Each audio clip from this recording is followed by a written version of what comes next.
Phagocytosis tadi melibatkan formation of pseudopodium. Sekejap mana ke? Pointer. Melibatkan pseudopodium dan ini adalah antaranya di mana Kupfer cell which is a macrophage sejenis white blood cell lah berada di dalam liver cell. Dia akan break down the erythrocyte, dia akan kill the bacteria. White blood cell macam neutrophil and macrophages juga akan macam saya dah tunjuk tadi, dia akan kill the bacteria lah. Selain daripada itu kita juga ada this unicellular organism, contoh amoeba. Amoeba ini dia memang makan, dia memang makan bakteria pun dia makan. In this case paramecium. Paramecium bukan bakteria lah. Cumanya dia akan makan dengan cara dia pun it leads to this formation of pseudopodium, and this process is also known as phagocytosis. Selain daripada white blood cell yang engulf this bacteria, ini juga adalah phagocytosis. Ini namanya phagosome. After that, bila fuse dengan lysosome, awak nampak yang kecil-kecil ni, yang macam buih-buih tu kan, itu adalah lysosome. Diffuse to form phagolysosome. After that, intracellular digestion berlaku. After that, dia akan buang secara excretion. Ini dikira waste lah. Digested particle itu dikira sebagai waste. Nanti kita akan tengok exocytosis. Kemudian, itu adalah sel makan. Macam mana pula sel minum?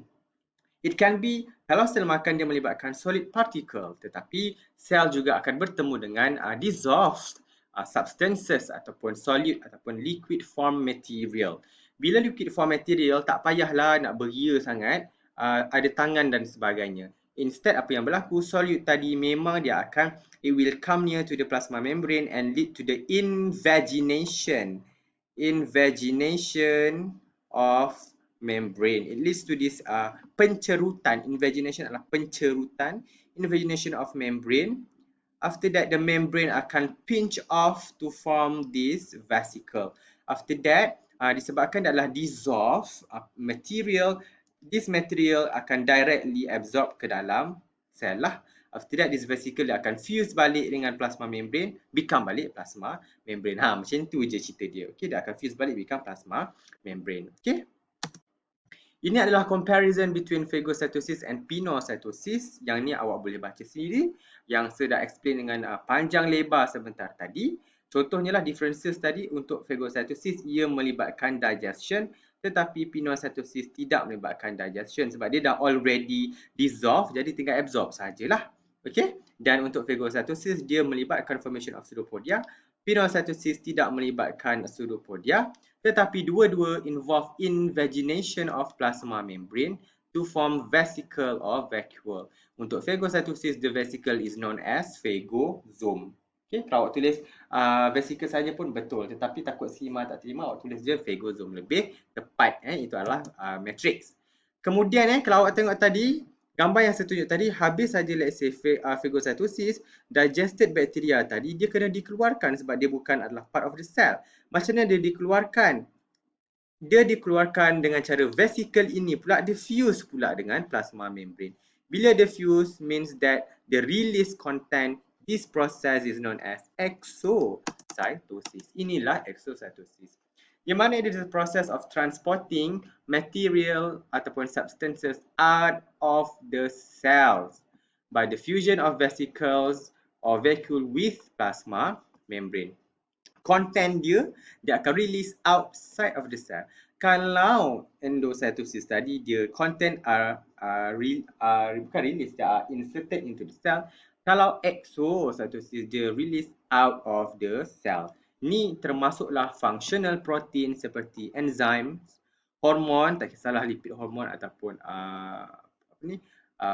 peptide hormon. Waste product contohnya adalah digested bacteria yang macam sebentar tadi saya tunjuk, digested bacteria, mucus by the goblet cell. You ingat tak? Minggu lepas kita belajar pasal goblet cell, yang sel release hingus tu dia terletak di celah-celah ciliated columnar epithelium. This mucus cell, dia sel yang release ni kan, ni adalah dia punya ni, dia akan release mucus kan, hingus yang awak telan hari-hari tu, macam mana dia release daripada dalam sel keluar sel? Basically akan banyaklah di secretory vesicle yang mengandungi mucus ini. Dia akan pergi dekat the cell plasma membrane, dia akan fuse, maka keluarlah mucus daripada goblet cell. melalui proses exocytosis. Nampak? Kita relate balik dengan apa-apa yang kita belajar. Okay?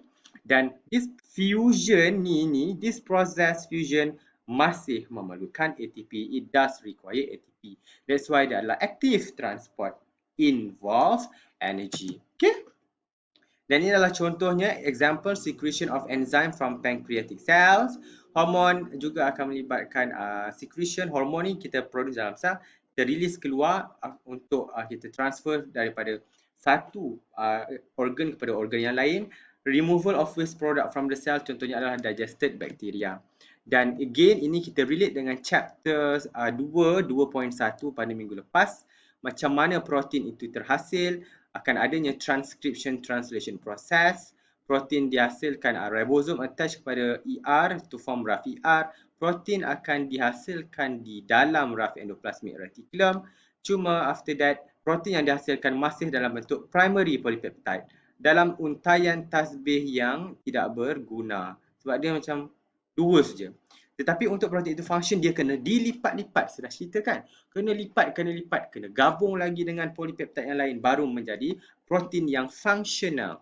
Jadi, dia kena melalui, it will be transported from Golgi apparatus melalui this transport vesicle. Basically, this plasma membrane, this rough ER, dia akan pergi dekat ujung, dia akan pinch off, akan membentuk this transport vesicle melalui the Golgi apparatus. Ni adalah cis phase, ingat, cis phase. Proses dah undergo sorting, modification dan juga packaging dan sebagainya. Okay, SMP tu tak silap saya. After that, barulah dia become protein yang dah function. Contohnya hormon. Let's say ini adalah hormon, inilah hormon, inilah antibody, inilah collagen. This protein, dia tak berguna kepada sel yang hasilkan ini. Dia berguna kepada sel lain. Jadi, dia akan dibawa keluar melalui this secretory vesicle.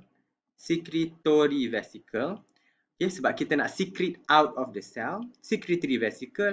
After that, this vesicle dia akan keluar daripada Golgi apparatus melalui this plasma cell cytoplasm.